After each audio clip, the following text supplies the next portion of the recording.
എനിക്ക് സംസാരിക്കാനുള്ളത് അമ്മമാരോടാണ്. 20 വയസ്സിനും 25 വയസ്സിനും ഇടയ്ക്ക് അമ്മമാരെ, നിങ്ങൾ നിങ്ങളുടെ മക്കളെ സപ്പോർട്ട് ചെയ്യാറുണ്ടോ?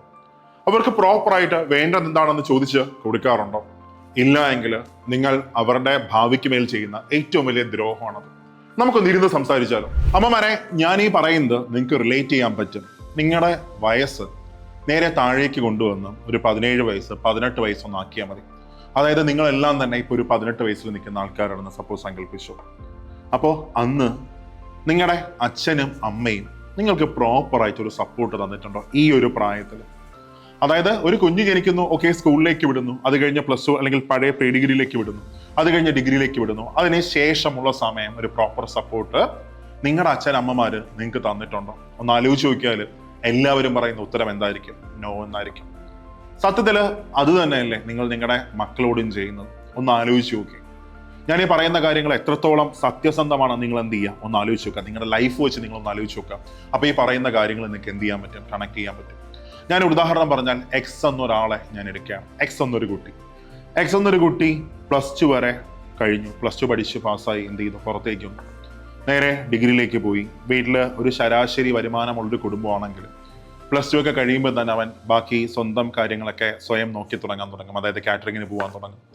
അത് കഴിഞ്ഞ് വീട്ടിലെ കൊച്ചു ജോലികൾ ചെയ്തു തുടങ്ങും. റബ്ബർ വെട്ടാനാണെങ്കിൽ അത് പോയി തുടങ്ങും. അപ്പോൾ ഇതിൽ കുറേ കാര്യങ്ങളൊക്കെ ഞാനും ചെയ്തിട്ടുണ്ട് കേട്ടോ. അപ്പോൾ അതുകൊണ്ട് എനിക്കത് എന്ത് ചെയ്യാം, പറയാം. അപ്പോൾ അതിന് ശേഷം നമ്മൾ ഡിഗ്രിയൊക്കെ കഴിഞ്ഞിട്ട് ഒന്ന് ആലോചിച്ച് നോക്കേ, എല്ലാവരും ഈ എക്സിനോട് ചോദിക്കുന്ന ക്വസ്റ്റ്യൻ എന്തായിരിക്കും? എടാ, ജോലിക്കൊന്നും ശ്രമിക്കുന്നില്ലേ? അവന് ജോലി കിട്ടി, നിന്റെ കൂടെ പഠിച്ച മറ്റവന് ജോലി കിട്ടി, എവന് ജോലി കിട്ടി, അവൻ ഗൾഫിൽ പോയി, അല്ലെങ്കിൽ അവൻ ഇന്ന സ്ഥലത്ത് കയറി, നീ ഇങ്ങനെ നടക്കാതെ ലാസ്റ്റ് എല്ലാവരും ചോദിക്കുന്നുണ്ട്, അല്ലെങ്കിൽ ആൾക്കാർ മൊത്തം നോക്കുന്നുണ്ട്, അവൻ ഇത്രയും വലുതായിട്ടും വീട്ടിൽ കയറിയിരിക്കുന്നു, അങ്ങനെയൊക്കെ ചോദിക്കാറുണ്ട്. സത്യത്തിൽ ഒരു കുട്ടിയെ സപ്പോർട്ട് ചെയ്യേണ്ട പ്രായം ഏതാണെന്ന് വെച്ചാൽ ഒരു 18 വയസ്സ് മുതൽ 22 വയസ്സ് വരെയുള്ള ആ ഒരു സമയം, അല്ലെങ്കിൽ 23 വയസ്സ് വരെയുള്ള ആ ഒരു സമയം. ആ സമയമാണ് ഒരു കുഞ്ഞിനെ ഏറ്റവും നന്നായിട്ട്, അല്ലെങ്കിൽ ഒരു മോളെ ഏറ്റവും നന്നായിട്ട് നമ്മൾ സപ്പോർട്ട് ചെയ്യേണ്ടത്. അപ്പോൾ ആ സമയത്ത് സപ്പോർട്ട് ചെയ്തിരുന്നുവെങ്കിൽ ഇന്ന് ചിലപ്പോൾ നിങ്ങളുടെ മക്കളായിക്കോട്ടെ, ബാക്കി എല്ലാവരും ആയിക്കോട്ടെ, ഈ ഒരു ഇങ്ങനെ ആയിരിക്കത്തില്ല അവർ ജീവിക്കുന്നത്. പകരം കുറച്ചും കൂടെ നല്ല രീതിക്ക് എന്ത് ചെയ്യാൻ അവരുടെ ജീവിതം മാറിയാണ്. ഒന്ന് ആലോചിച്ച് നോക്കേ, ഒരു 18 വയസ്സിന് ശേഷം, അല്ലെങ്കിൽ ഡിഗ്രി കഴിഞ്ഞതിന് ശേഷം 20 വയസ്സിന് ശേഷം അവർക്ക് പ്രോപ്പറായിട്ട് ഇരുന്ന് പഠിക്കാനായിട്ട് ഒരു സപ്പോർട്ട് നിങ്ങൾ കൊടുത്തിരുന്നെങ്കിൽ, അതായത് സാമ്പത്തികമായിക്കോട്ടെ, അവരുടെ ബാക്കി കാര്യങ്ങളായിക്കോട്ടെ, അതെല്ലാം ഒന്ന് പ്രൊവൈഡ് ചെയ്യാൻ പറ്റിയിരുന്നെങ്കിൽ എല്ലാവരും എന്ത് ചെയ്യണേ, കുറച്ചുകൂടെ നല്ലൊരു തലത്തിലേക്ക് മാറിയാണ്. പക്ഷെ അവിടെ ഭൂരിഭാഗവും സംഭവിക്കുന്നത് എന്താണെന്നറിയാം? പെൺകുട്ടികളാണെങ്കിൽ പറയും, എടാ, എൻ്റെ ഇന്ന ആളുടെ കല്യാണം കഴിച്ച്, എൻ്റെ കൂടെ പഠിച്ച് ഇന്ന ആളുടെ കല്യാണം തുടങ്ങി, ആലോചിച്ച് തുടങ്ങി, നീ ഇങ്ങനെ നടന്നോ, കല്യാണം കഴിക്കണ്ടേ, അങ്ങനെ പറഞ്ഞങ്ങ് പോകും. ലാസ്റ്റ് എന്താ സംഭവിക്കുന്നതെന്നറിയോ? ഈ കയറി ചെല്ലുന്ന വീട്ടില് ഈ കുട്ടിയുടെ അവസ്ഥ ശമ്പളം ഇല്ലാത്തൊരു ജോലിക്കാരിയുടേതായിട്ട് മാറും. ഞാൻ നിങ്ങൾക്കത് ലാസ്റ്റ് ഒരു ഉദാഹരണം പറഞ്ഞുതരാം. ഇനി പയ്യനാണെങ്കിൽ ഒന്ന് ആലോചിച്ച് നോക്കി, നിങ്ങളൊന്ന് ആലോചിച്ച് നോക്കുക. അവൻ ഒരു 20 വയസ്സ് കഴിയുന്നു, പഠിക്കാൻ പോകുന്നു. അവന് പ്രോപ്പറായിട്ട് ഒരു ബാക്കപ്പ് കൊടുത്താൽ, പ്രോപ്പറായിട്ട് ഒരു സപ്പോർട്ട് കൊടുക്കുകയാണ്, ബാക്കപ്പ് കൊടുക്കുകയാണ്. അതായത് നീ ഇരുന്ന് പഠിക്കുക, ബാക്കി കാര്യങ്ങളൊന്നും ശ്രദ്ധിക്കേണ്ട, ജോലിയാണ് പ്രധാനം, അങ്ങനെ ഒരു സപ്പോർട്ട് കൊടുത്തിരുന്നെങ്കിൽ അവരെല്ലാം തന്നെ ഒരു കുഞ്ഞു പ്രായത്തിൽ തന്നെ എന്ത് ചെയ്തനെ, സർവീസിൽ കയറി പോകാനെ, അല്ലെങ്കിൽ ജോലി കയറി പോകാനെ. പക്ഷെ ആ സമയത്ത് നമ്മൾ എന്താ ചെയ്യുന്ന ഇത്രയേ ഉള്ളൂ, ബാക്കി എല്ലാവരെയും കേട്ട്, ബാക്കി എല്ലാവരെയും കേട്ട്, അവരുടെ അഭിപ്രായങ്ങൾ കേട്ട്, അവരുടെ വാക്കുകൾ കേട്ട് നമ്മൾ അവരെ പ്രൈവറ്റ് സെക്ടറിലേക്ക്, അല്ലെങ്കിൽ അവർക്ക് ഇഷ്ടമില്ലാത്തൊരു ജോലിയിലേക്ക് നമ്മൾ തള്ളി വിട്ടുകൊണ്ടിരിക്കുകയാണ്. ഇത് ശരിയാണ്? ഒന്ന് ആലോചിച്ച് നോക്കിയടാ. അതായത് ഞാൻ എപ്പോഴും മക്കളോട് പറയുന്ന ഓർമ്മയിലാണ് എടാ എന്ന് പറയുന്നത് കേട്ടോ, അത് വേറെ തോന്നരുത്, അത് ആ ലാംഗ്വേജ് അങ്ങനെയാണ്. ഓക്കെ. അപ്പോൾ ആ സമയത്ത് അവർക്ക് എങ്ങനെ സപ്പോർട്ട് കൊടുക്കാം, എങ്ങനെ അവരെ പ്രോപ്പറായിട്ട് നോക്കാം? ഇപ്പൊ ചില ആൾക്കാരൊക്കെ ആണെങ്കിൽ അവർക്ക് ഒരുപാട് സ്വത്തും ബാക്കിയെല്ലാം കാണും, പക്ഷേ സാമ്പത്തികമായിട്ട് കയ്യിൽ പൈസയൊന്നും കാണത്തില്ല.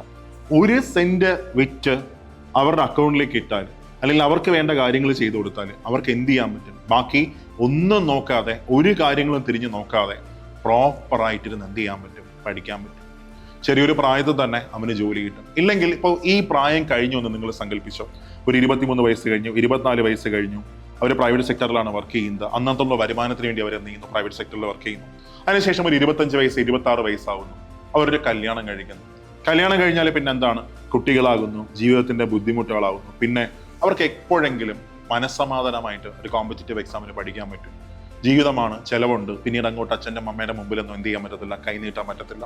അവരെന്ത് ചെയ്യുന്നു? അന്നത്തുള്ള ആ ഒരു ആവശ്യങ്ങൾ നിറവേറ്റാനായിട്ട് പിന്നെ ആ ലൈഫ് തന്നെ മുന്നോട്ടം കൊണ്ടുപോകുന്നു. എത്ര പേര് അതേപോലെ ആയിട്ടുണ്ട് ആണുങ്ങൾ.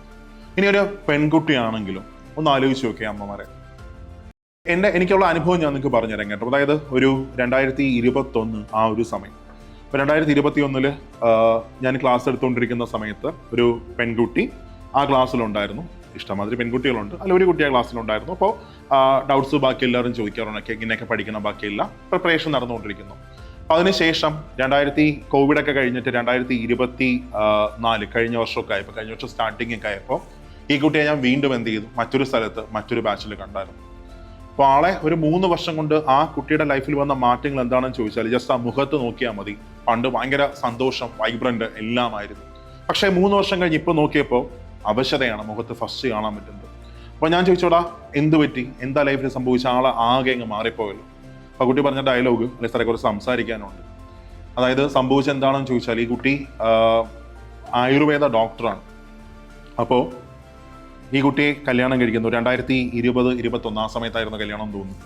അപ്പോൾ കല്യാണം കഴിച്ച് അത്യാവശ്യം നല്ല സ്ത്രീധനമൊക്കെ കൊടുത്ത് എന്ത് ചെയ്യുന്നു, അങ്ങ് വിടുന്നു.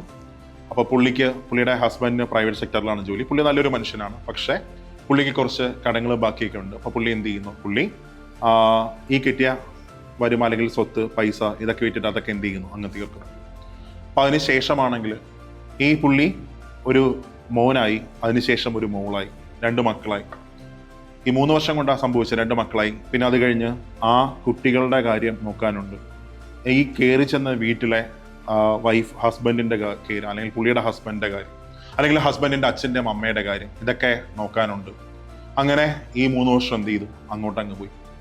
അതിനുശേഷമാണ് ഈ കുട്ടി പിന്നീട് ലൈഫിൽ റീസ്റ്റാർട്ട് വേണമെന്ന് പറഞ്ഞ് എന്ത് ചെയ്തത്, പ്രിപ്പറേഷൻ സ്റ്റാർട്ട് ചെയ്തു.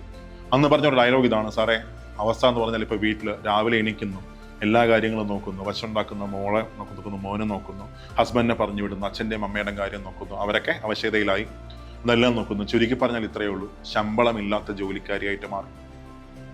ഇത് കേൾക്കാനാണോ നിങ്ങൾ നിങ്ങളുടെ മക്കളെ വളർത്തിവിടുന്നത്? ഒരിക്കലുമല്ല.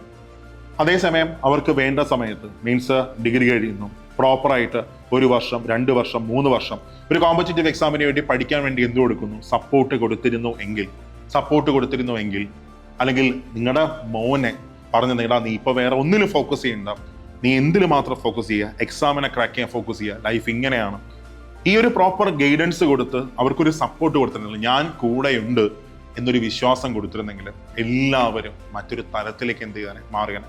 ഇപ്പൊ ഞാൻ ഈ പറയുന്ന ചിലപ്പോൾ 90% ആൾക്കാർക്ക് മാത്രമേ എന്ത് ചെയ്യത്തുള്ളൂ, ഈ പറയുന്ന മനസ്സിലാക്കാൻ പറ്റത്തുള്ളൂ. ബാക്കി 10% ഒക്കെ താഴെ കമന്റ് വരാം, നെഗറ്റീവ് കമന്റ് വരാം, ഞാൻ പ്രതീക്ഷിക്കുന്നു. അപ്പോൾ എൻ്റെ ഒരു അഭിപ്രായത്തിൽ ഇത്രയേ ഉള്ളൂ. നമ്മളെ മക്കളെ നമ്മൾ സപ്പോർട്ട് ചെയ്യേണ്ട പ്രായം ഒരു 18 വയസ്സ് മുതൽ 23 വയസ്സ് വരെയാണ്. ഞാനൊരു ഉദാഹരണം കൂടെ പറഞ്ഞുതരാം. അവർ 10ാം ക്ലാസ്സിലാവും. അപ്പോൾ നിങ്ങൾ തന്നെ പറഞ്ഞിട്ടില്ലേ, മക്കളെ ഇതാണ് നിങ്ങളുടെ ലൈഫിൽ ഏറ്റവും പ്രധാനപ്പെട്ട സമയം, വർഷം, ഇത് കഴിഞ്ഞാൽ രക്ഷപ്പെട്ടു. +2 ആകുമ്പോഴും ഇത് തന്നെ പറയത്തില്ല, ഇതാണ് ലൈഫിൽ ഏറ്റവും പ്രധാനപ്പെട്ട വർഷം. ഡിഗ്രി ആകുമ്പോഴും ഇത് തന്നെ പറയും, ഇതാണ് ലൈഫിൽ ഏറ്റവും പ്രധാനപ്പെട്ട വർഷം. അതിനുശേഷം എപ്പോഴെങ്കിലും അങ്ങനെ പറഞ്ഞിട്ടുണ്ടോ? ഒരു കോമ്പറ്റേറ്റീവ് എക്സാമിന് പ്രിപ്പയർ ചെയ്യുന്ന സമയത്ത്, എടാ നീ പഠിച്ചതൊന്നുമല്ല നിന്റെ ലൈഫിൽ ഏറ്റവും പ്രധാനപ്പെട്ട വർഷം, ഈ പോകാൻ പോകുന്ന 3 മാസമാണ് അല്ലെങ്കിൽ 6 മാസമാണ് നിങ്ങളുടെ ലൈഫിൽ ഏറ്റവും പ്രധാനപ്പെട്ട വർഷം. ഇവിടെ നിങ്ങൾ എത്രത്തോളം എഫേർട്ട് കൊടുക്കുന്നോ നിങ്ങളുടെ ലൈഫ് എന്ത് ചെയ്യും, അങ്ങ് മാറും. എന്ന് വെച്ചാൽ ഒരു 10ാം ക്ലാസ് ഒക്കെ ആകുമ്പോൾ എല്ലാവരും ചോദിക്കും എത്ര A+ കിട്ടി, +2 ആകുമ്പോഴും ചോദിക്കും എത്ര A+ കിട്ടി, ഡിഗ്രി ആകുമ്പോഴും ഫസ്റ്റ് റാങ്ക് കിട്ടിയോ, സെക്കൻഡ് റാങ്ക് കിട്ടിയോ, ഒന്നുമല്ല. ഇതൊക്കെ ഒരു 22 വയസ്സ് വരെ മാത്രമേ എന്ത് ചെയ്യത്തുള്ളൂ, എല്ലാവരും ചോദിക്കത്തുള്ളൂ. ഏതുവരെ പഠിച്ചു എന്നൊരു ക്വസ്റ്റ്യൻ പോലും എന്ത് ചെയ്യത്തുള്ളൂ, ചോദിക്കത്തുള്ളൂ. അതിനുശേഷം ചോദിക്കുന്ന ക്വസ്റ്റ്യൻ എന്താണ്, നിങ്ങൾ എന്ത് ചെയ്യും? ആ ക്വസ്റ്റ്യനാണ് എല്ലാവരും ചോദിക്കുന്നത്. അതിന് മറുപടി കൊടുക്കാനായിട്ട് അവരെ നമ്മൾ എന്ത് ചെയ്യണം, സപ്പോർട്ട് ചെയ്യണം. വേണ്ട പ്രായത്ത് വേണ്ടതെല്ലാം ചെയ്തു കൊടുക്കണം.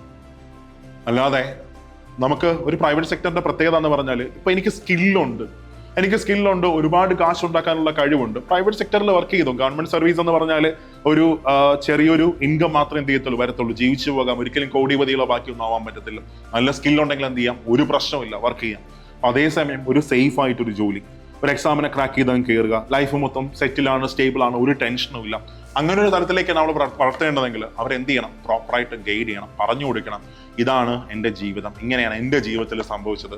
എൻ്റെ മോനോ മോളോ ഒന്നുകിൽ ഞാൻ സെറ്റാണെങ്കിൽ എന്നെ പോലെ വരിക, അഥവാ ഞാൻ സെറ്റ് അല്ലെങ്കിൽ എന്താണ്, എൻ്റെ അബദ്ധങ്ങൾ ഇതാണ്, ഇവിടെ നീ ചെയ്യരുത്, ഇങ്ങനെ ആവരുത്, അല്ലെങ്കിൽ ഞാനായി പോകും, എൻ്റെ ഒരു കോപ്പി ആയി പോകും നീ. ഓക്കെ, അങ്ങനെ പറഞ്ഞു കൊടുത്ത് എന്ത് ചെയ്യുക, അവരെ സപ്പോർട്ട് ചെയ്യുക, അവരെ പ്രോപ്പറായിട്ട് എൻകറേജ് ചെയ്യുക. നിങ്ങളുടെ ഒരൊറ്റ സപ്പോർട്ട് മാത്രം മതി, അതായത് കൂടെയുണ്ട് ഞാൻ എന്നൊരു വാക്ക് മാത്രം മതി. അവർക്ക് കിട്ടുന്നൊരു സന്തോഷം ഉണ്ടല്ലോ, വളരെ വലുതായിരിക്കും. സോ സപ്പോർട്ട് ചെയ്യുക. അവർക്ക് വേണ്ടതെല്ലാം ചെയ്തു കൊടുക്കുക, അവർക്ക് വേണ്ട കാര്യങ്ങളെല്ലാം നിങ്ങൾ നോക്കുക. ഉറപ്പായിട്ടും അവരെ എത്രത്തോളം ട്രസ്റ്റ് ചെയ്യുന്നോ ആ ട്രസ്റ്റ് നിങ്ങൾക്ക് തിരിച്ചും കിട്ടിയിരിക്കും, ആ സ്നേഹം തിരിച്ചും കിട്ടിയിരിക്കും. ഉറപ്പായിട്ടും അവരെല്ലാം തന്നെ സർവീസിലേക്ക് കയറിപ്പോവും.